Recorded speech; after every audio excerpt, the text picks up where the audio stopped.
Welcome back to Sports Legends of the Carolinas, and thank you for subscribing. I'm your host, Scott Fowler, and on this podcast, we speak with some of my favorite sports icons from the region I've covered for almost 30 years.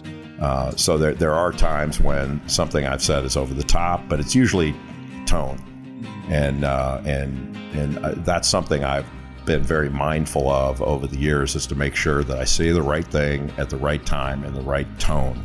I think there have been times where I've said the right thing at the right time, and maybe my tone wasn't what it should have been, because there's going to be controversies. Thanks again for supporting this work. Here's the rest of our conversation.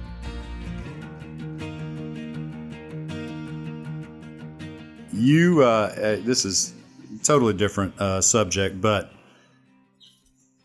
to back up to acting, tell me about Jay Bilas, the actor. I know you did, I think you were an extra in A White Shadow, or maybe you had lines, I don't know. And then famously in the movie I Come in Peace, where the headline in the LA Times, I think you once said, was "I Come in Peace should go away," was part of the review. Yeah, critics. What are you going to do with critics? That's right. I'm sure it was should have been an Oscar winner, but tell me about your brief acting career. Well, similar to my mom, encouraging me to do things that I didn't want to do.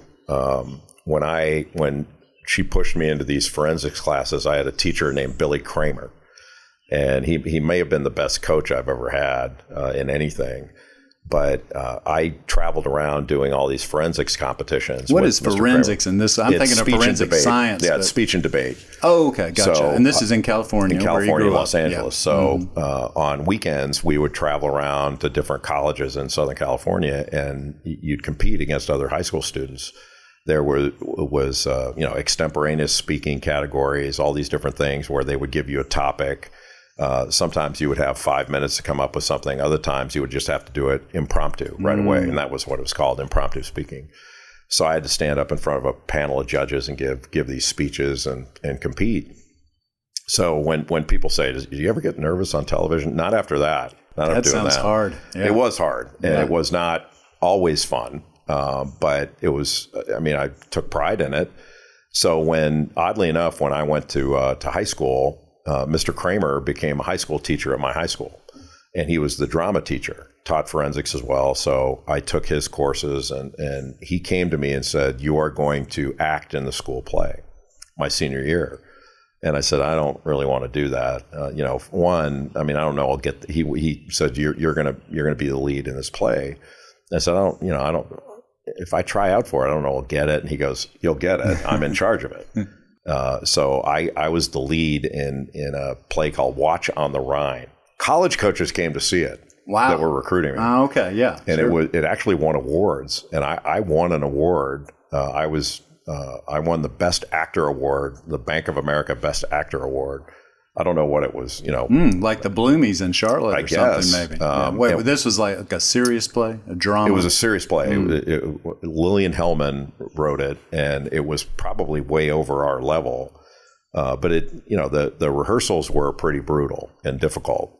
And it was a difficult piece, I think, for a bunch of 17-year-old kids to do.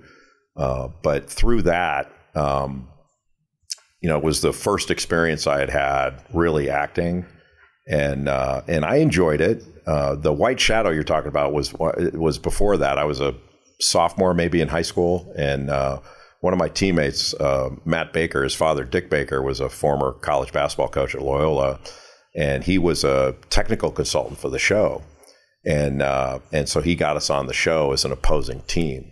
And back then, The White Shadow was like one of the hottest shows on television. Yeah, it was big. And so, I was like playing the best player on the opposing team that one of the Carver players had transferred to, and so that was really cool and really fun.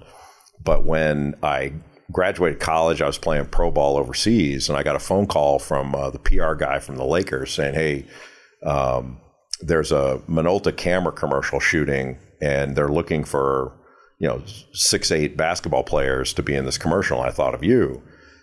Would you be interested?" And somehow my tiny brain thought, "Hey, I must be in it for this." So I went to I went to the audition, and there were about 60 guys there looked exactly like me.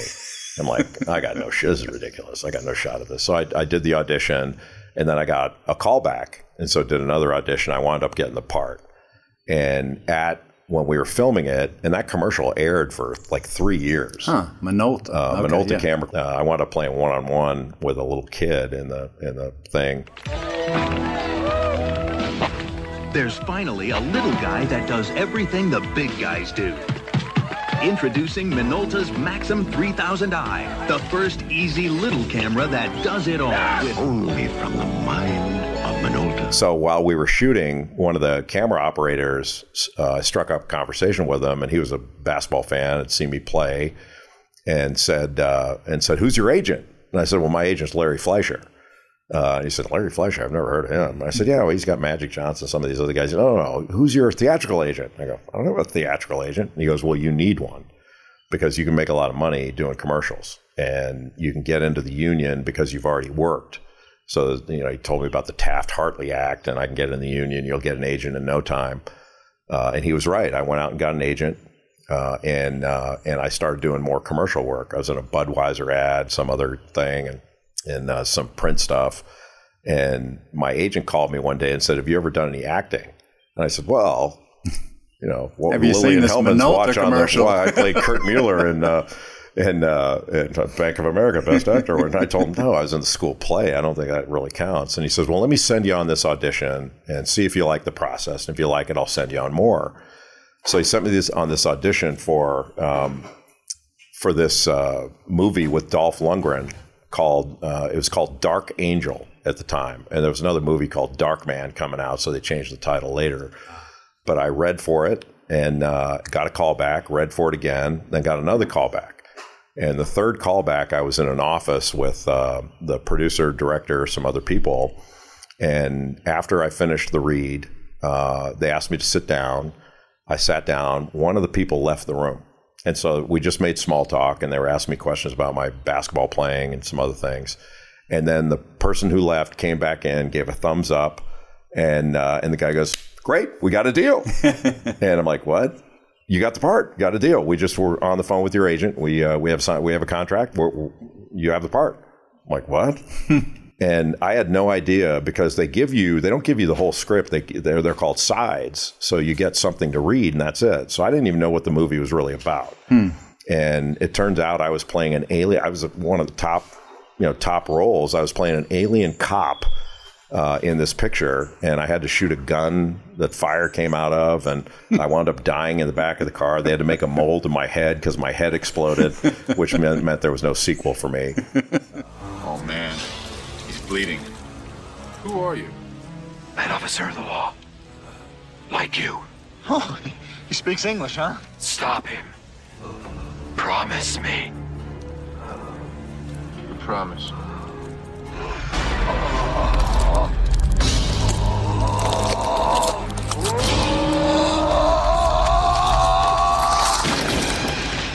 I got it. Nothing left of him, man. Jesus Christ. Did you see that? It was really a crazy deal, but a ton of fun. Were you a good guy or bad guy? I was a good guy. Good guy. Ultimately, I was a good guy. Cop I was chasing an alien drug dealer from our planet who was down here harvesting endorphins from humans. Oh, okay. And to take. So you're back on Dolph Lundgren's side, I suppose. Dolph and Brian Benben. Yes. It was really a good deal for me. We're almost done here, Jay. I wanted to ask you just a couple more things, and that one is, what is the one thing or one incident you've ever had or said on air that in retrospect you regret? One thing I've said that I regret. Or something that happened that maybe you were part of. I don't know what it would be. I really can't think of anything that I regret because most of the things, I think my job is to say the right thing at the right time in the right tone. I think there have been times where I've said the right thing at the right time and maybe my tone wasn't what it should have been. So you can be, say, especially the NBA draft, you could say something about a player that perhaps your tone wasn't right and people thought it sounded angry or accusatory or something like that, that if a player can't, you don't think a player does this particularly well or that particularly well, because most of the stuff is positive about a player. I think it'd probably be if I went back and looked when Josh Smith got drafted. I had, after stating all of his positives, I stated some of the things that weren't as positive. And I don't think my tone was right. I went back and looked at it and I thought I could have said that better.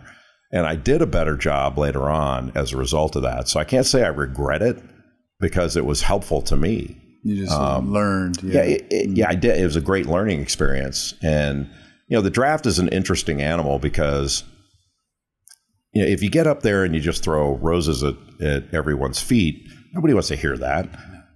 There was a player drafted years ago that got drafted number 8. And I said immediately, he can't play in the NBA. Like this is not going to work. Who was that? Rafael Araujo, and from BYU. And I was pretty strong on it. And looking back, I probably could have been a little better about it, but that's the way I felt.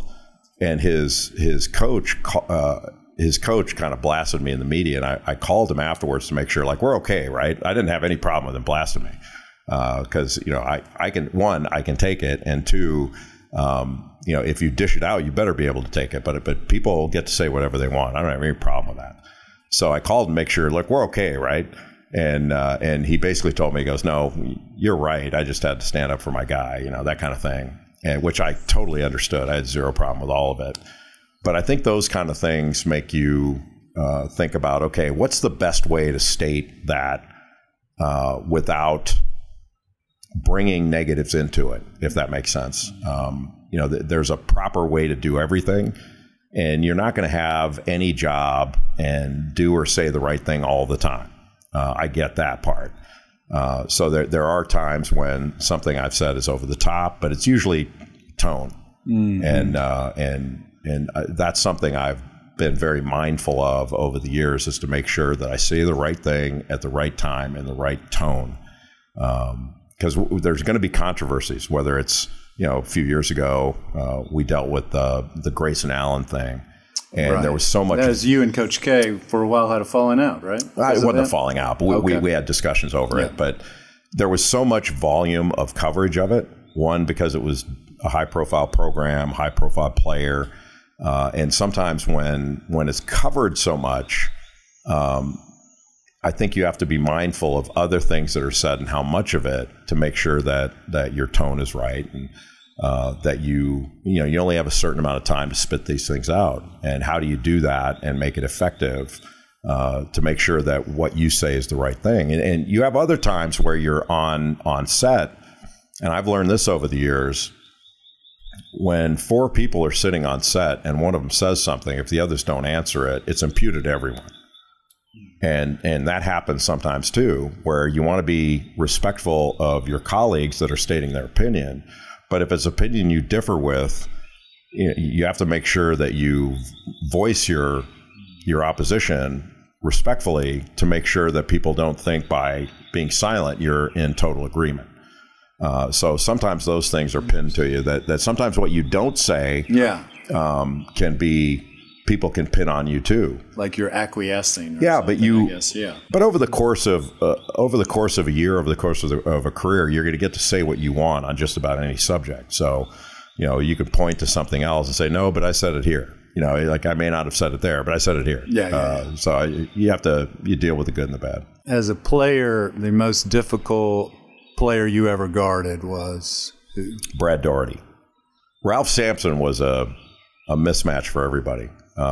So my first ACC game, I had to guard Ralph Sampson. He scored 36 points, and I was devastated. I thought, I suck. I need to find something else to do. And then 2 weeks later, he scored 40 on Clark Kellogg and Herb Williams. And I thought, okay, well, maybe I don't suck as bad as I thought. But Brad Daugherty was impossible to guard because he was so big, so skilled. He could turn around, shoot over you.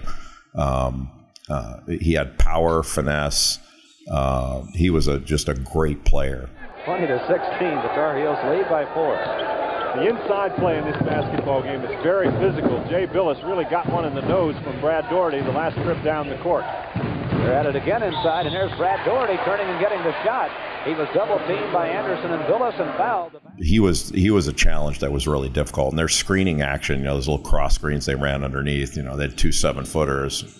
It was really hard to deal with. But I'd say he was the one going into the game. You're going, this is going to be a bear. I better be prepared for this. Because you always played the 5, basically. I played the 5. You were a little bit of an undersized 5. A lot of an undersized 5. Undersized, under athletic, under jumping, under everything.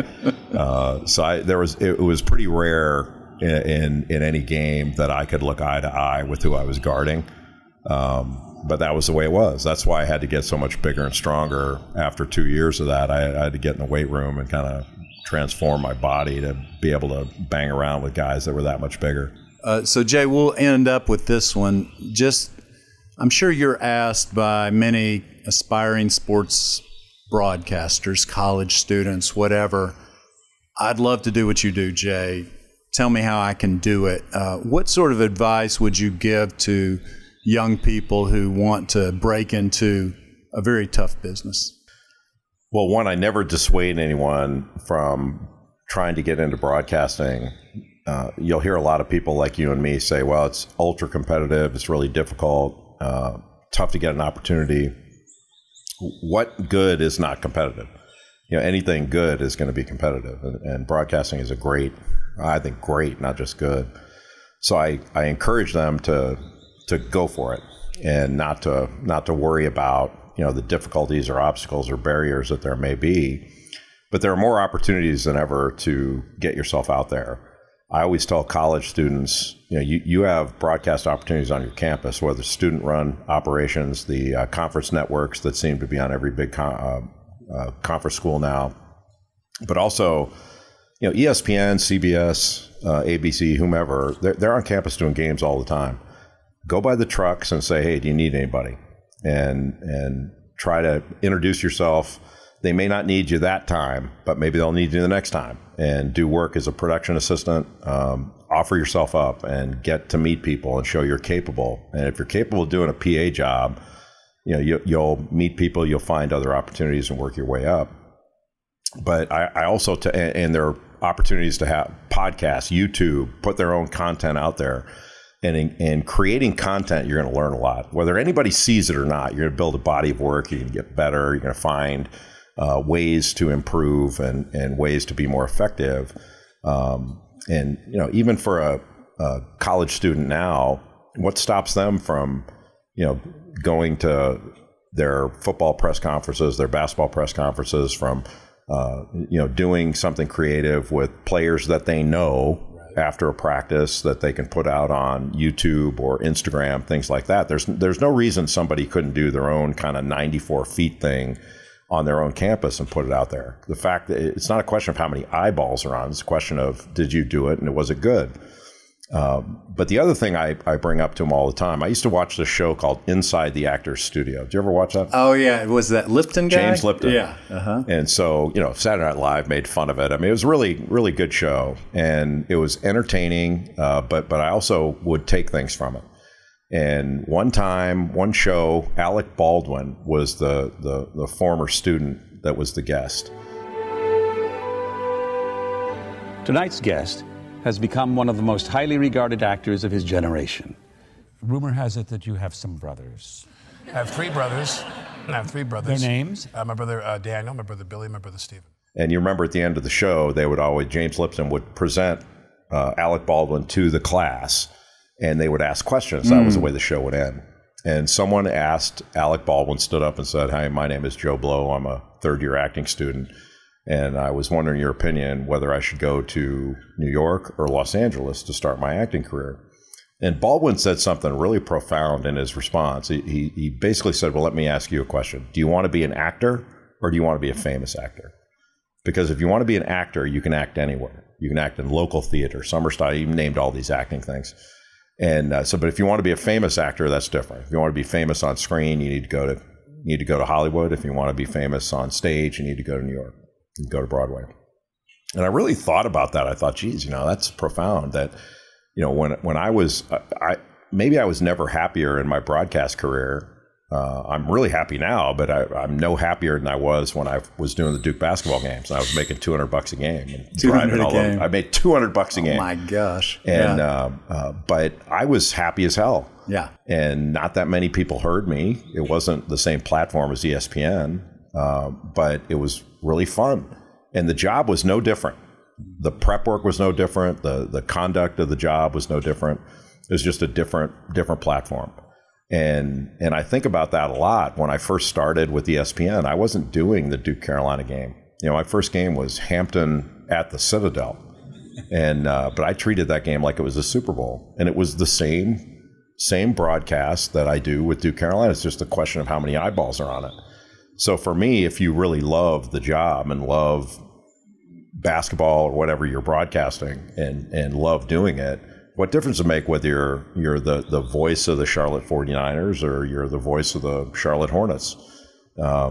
It's just a question of how many people see it, and maybe a question of fame. But if you're in this or in anything just for the end result of how many people may know who you are or something like that, or what games you get to do, that's why I'm really grateful, I think, for what I do now, and I take a lot of time to appreciate it. When I was first starting, I would have run somebody over to do the games I get to do now. And so when I walk into these arenas now, I don't look at it as being routine. I really think about, man, this is what I've always wanted to do. And so I try to take that. You're not blasé about it? No. You're not like, oh man, I got to get on another plane? No, I'm appreciative. And, the venues I'm at, I try to soak it in. I still do the job, but you try to soak it in and, remind yourself that this is what I said I wanted. And, I think when you first start, just like, I'm sure it's the same for you, you were so excited to cover, your first few years, the events you got to cover. You're so the first thrilled. Final Four I ever did, I still remember. Yeah, you never forget that. So maybe it's not a trick, but maybe the perspective is to make sure that you remind yourself that this is pretty cool, and I really wanted this, and I love this. It is not routine. So you can't take it for granted. So I talked to him about that too, that, some of the best broadcasters in the world do local. Some of the best in the world. And same thing in coaching. Now if your perspective is, I want to do I want to be the head coach at Duke. Well, you can have the same relationships. A high school coach has the same relationships, the same character building, the same job satisfaction as Coach K does. Not as many people see the games. So, it's really a question of your perspective. And you can do good work anywhere. Yeah, you really can. Yeah. And back to the go for it point. So when I was, I grew up with a guy named Vince DiFiore. We were best friends growing up, and he was a cross country runner and a really good musician and a great student, all that stuff. And I remember when I first took a job with ESPN, he called me and said, hey, I wanted to talk to you. He says he was a practicing psychologist. And he said, I think I have an opportunity to leave my practice and join a rock band. And I just wanted to see what you thought of that. And his parents were both educators. Dad was a principal, mom was a teacher. And I brought up the point that what our parents had told us, get your education, you'll always have that to fall back on. I go, if you take this thing and it doesn't work out for you, you can always hang your shingle back out and go start your practice up again. And he joined a band called Cake. And he never looked back. I mean, they're still rolling. Yeah. You can hear their music everywhere. And I've been to their concerts, and we're still really good friends. But I mean, it's that kind of thing. Like, you tell young people, and I actually have a meeting today with a young person who wants to get into this.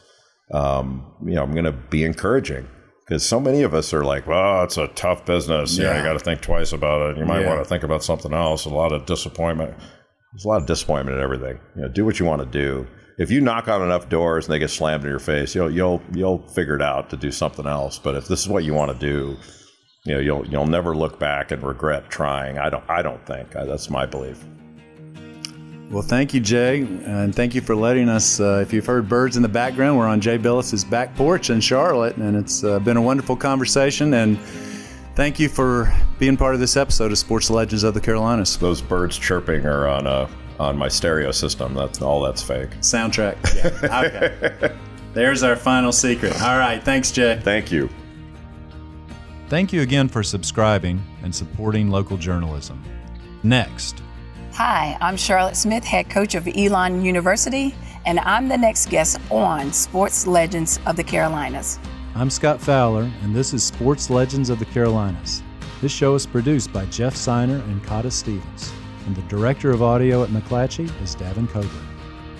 For lots more content and to continue supporting this kind of work, please visit charlotteobserver.com/sportslegends and consider a digital subscription. Connect with me on Twitter at Scott_Fowler or by email at sfowler@charlotteobserver.com. And don't forget to subscribe, rate, and review wherever you listen to podcasts. And if you like what you hear, please share with a friend. See you next week.